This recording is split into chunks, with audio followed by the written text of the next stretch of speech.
Dear Frank, Yeah. I'm so happy to welcome you to the College of X in Berlin, our new institution, an adventurous project which is surrounding us. You as an accomplished artist out there, you crossed now the ocean Yeah. to teach something of your life's journey in Europe, and we are happy to have you as our artistic director in Berlin and to the College of X. Well, My question. the pleasure's all mine. It's an honor to be here. The pleasure is, of course, on our side, and we hope that your inspiration will draw a lot of people into visual arts. Or get them out of visual arts. You never know how it works. If it's the right thing they do, I think the nudge and the example somebody gives might be exactly the right thing to need it in a certain journey to accomplish or change a given path.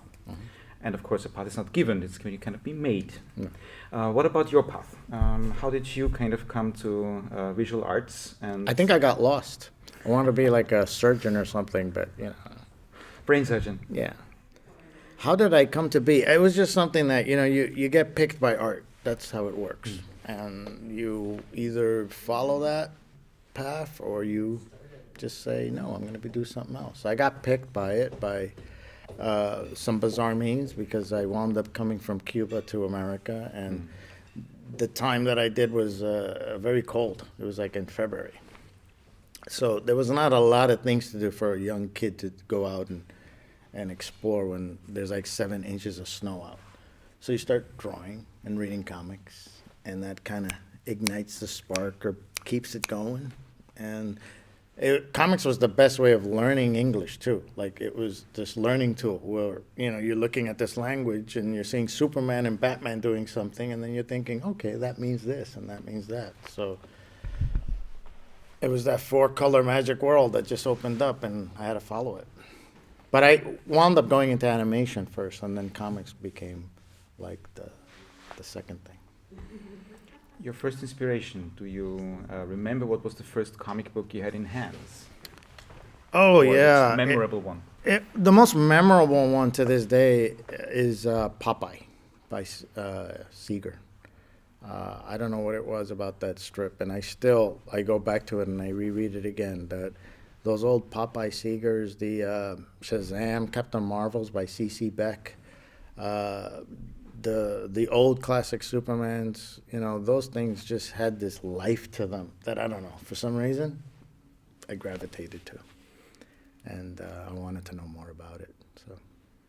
And you did get to know more about it. I did. You studied and also, in the end, are now teaching comics.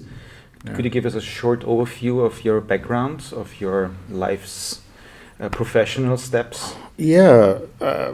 After I stopped being a professional dancer and, fighting bulls, I got into animation. I wound up going to art school at high school and then going to college at another art school. So it was just 2 art schools back to back.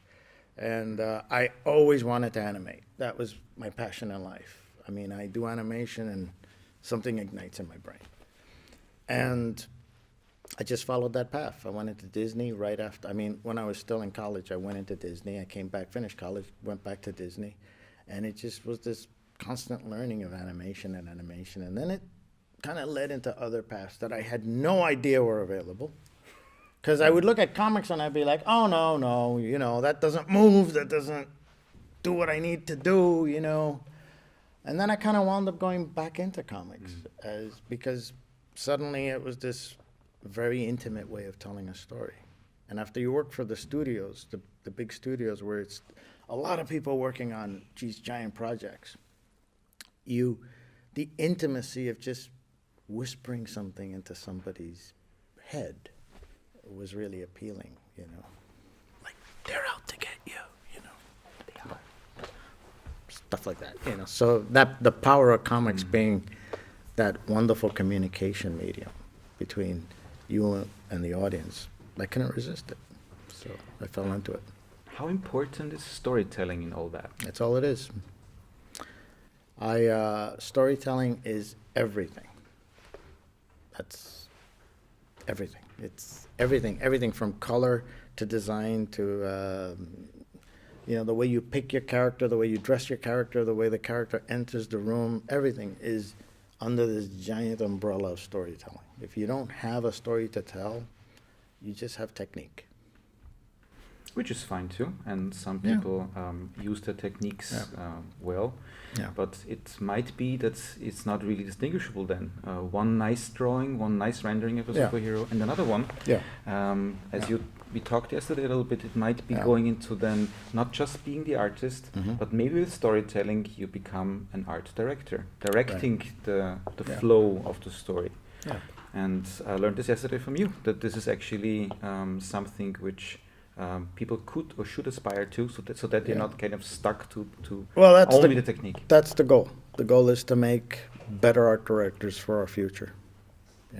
That's my life's little goal now, is to make really good seeds that turn into beautiful plants, in the end. So that if you got great art directors, you're going to have great artists. Because they're going to support that. They're going to pick the people who are like, yeah, I want this, I want that. And there's going to be work. If you have bad art directors, you get bad choices that just go downward, and then they just trickle down. And you're going to get a product that's not as powerful as it should be, or not as pushed as it should be. So the goal is to make them think. Think and create, think and create, think and create. And tell meaningful stories through their... hopefully also good technique. How can we help people in their creative journey best?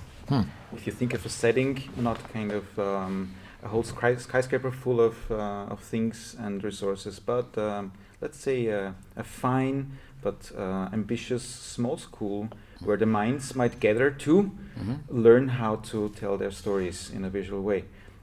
How would you kind of in an artistic directing way approach them? Well, you have to give them the space to feel comfortable. That's the first thing, and this place has it. Give me a beer, will you? A beer, please. Exactly. So, a German one, yes. A German even one from South Germany. That's a German one. So you have to make them feel comfortable, so that they can open up. A school's job is to give them that empowerment. You give them how to use the tools. These are the tools of your craft. These are the tools that you must learn to use. But then you have to open yourself to those tools. And opening yourself to those tools is the part where you have to have an environment that can nurture that. And you don't need all the high-tech stuff. You just need to have teachers and that are willing to give those students a chance. And I think that's very... Oh, there we go. And we're giving you a beer. Look. It's not a beer commercial. We totally apologize for that. It's more for the And I know how to open it now. It won't take like a half an hour. Different cultures, different drinks, and different means for staying healthy. Why shall we teach that craft? Is visual arts in any way important out there? I mean, why shall people go down that road?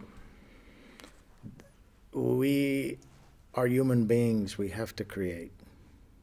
And that's what we do best. And we're at an age now that we're losing that.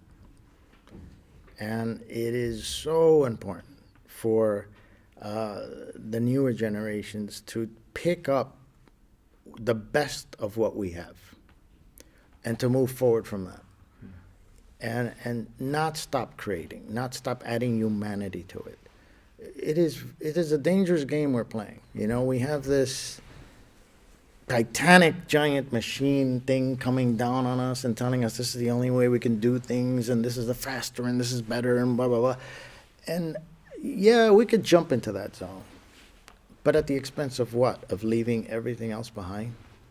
So it is not good for us to ignore that little bit of our human soul.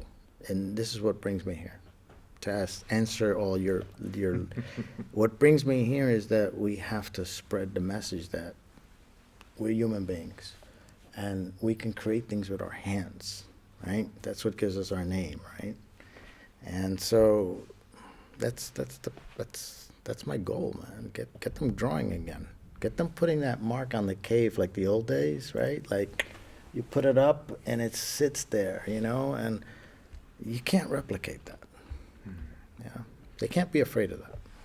So handicraft is still important. It's not just a computer; it's doing stuff for us. Yeah. Would you be an advocate for making people doing stuff again with their eyes and hands? Absolutely. With all the instruments they have, but probably starting with a pencil and a paper. Absolutely. I mean, you know, when I was at the big studios, at Warner specifically, there was a girl that I worked with, and I said to her, if you give me 6 months, I can get you from here to here.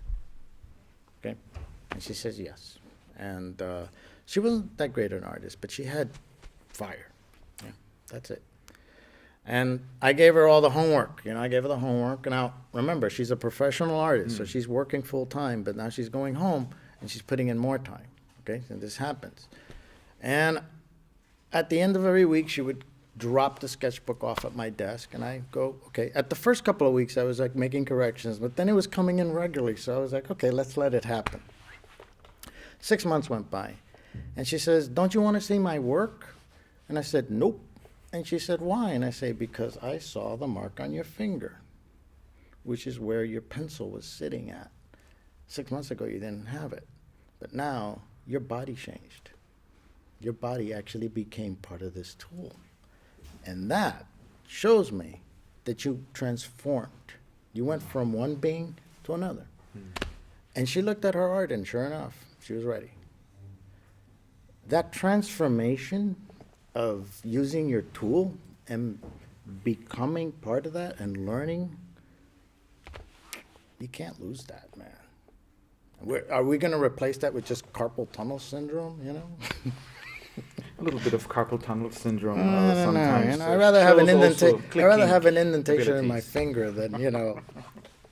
Let's have no injuries, but the body is an important tool, and to take care of the body is an important part of being a visual artist. Yeah. Most of the teachers tell me, and sitting a lot in front of either a paper or the computer, I know myself too. The back is an important part of the visual creativity process, because if this hurts, I probably will not be able to draw and concentrate properly. If my hand hurts, also this is a problem. If my eyes are not kind of properly adjusted, that also will not work. So you have to take care of the body too. Absolutely. And that's what we were talking about yesterday, which was how to bring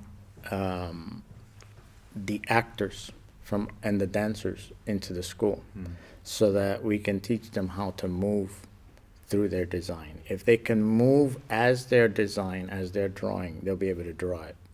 Because we spend so much time sitting there in a static pose, you know, looking at 8 by 11 paper, whatever, and we're in there and our back is hunched, and we forget that we have to figure out how to take that energy that we're feeling and how to push it out.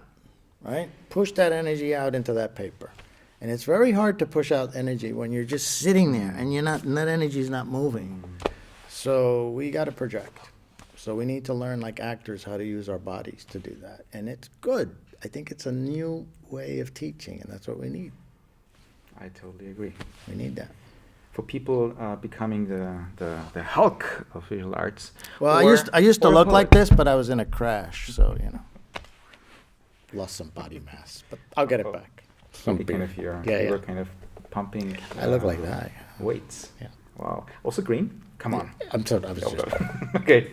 We hope not. To not make you angry at least. You don't like me when I'm angry, yeah. No.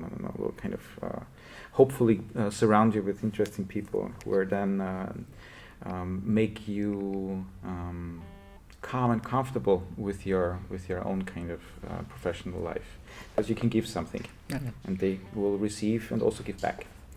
One last question around: is it important in being a visual artist or becoming one to specialize in a field and narrow mind yourself into that area? It's a little bit of a pigeonhole question already, so I apologize. It goes in a certain direction, or do you open up? Do you need a broad mindset, other kind of inspirations than just one kind of side of visual arts? You have to be open all the time. All the time. I had, I hate to keep going back to these examples, but these are great examples because I actually know these people.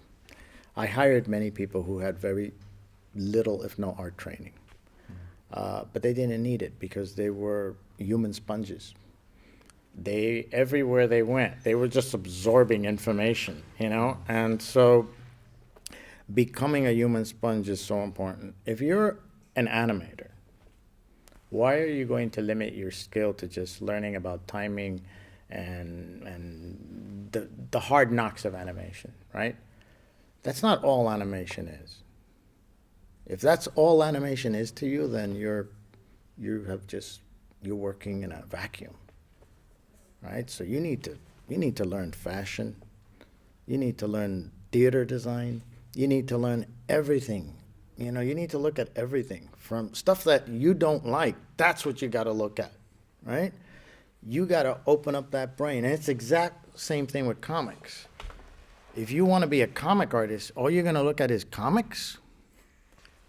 No, that's not the way it works. Which stories would you tell them? Right. So to me, we put labels on it so that we can kind of figure out where you can go. Like, I want to be a comic book artist. I want to be an animator, so that the school can find out how to guide you. But in reality, when you go outside, there's very little difference. Very little difference between, you have to know all of it. Now, granted, a specialist says, oh, I'm an animator, you know, I can do that. And a guy who does comic book can't do that.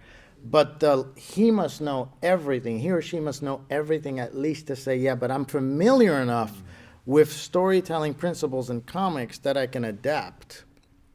It's adaptation that is important. And if you can't absorb all that information and adapt to it, what type of artist are you going to be in 10 years?